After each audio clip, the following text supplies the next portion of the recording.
Doctor বানায় নবীকে পাঠাইলেন। ডাক্তার আইসা গেছে জমিনে রোগীদের চিকিৎসা করার জন্য, কিন্তু চিকিৎসা এখনো করা যাবে না। চিকিৎসার আগে অনেক টেস্ট আছে, পরীক্ষা আছে।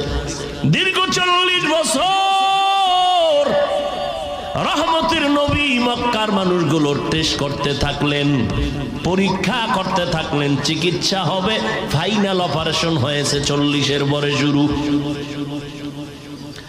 দীর্ঘ 40 বছর রহমতের নবী রোগীদের মাত্র টেস্ট করলেন, এদের কি হালাত। 40-এর পরে আল্লাহ পাক অপারেশনের ফাইনাল মেডিসিন দিয়া দিলেন কোরআনুল কারীম। ওয়া নুনাজ্জিলু মিনাল কুরআন মা হুয়া শিফাউ ওয়া রাহমাতুল লিল মুমিনিন।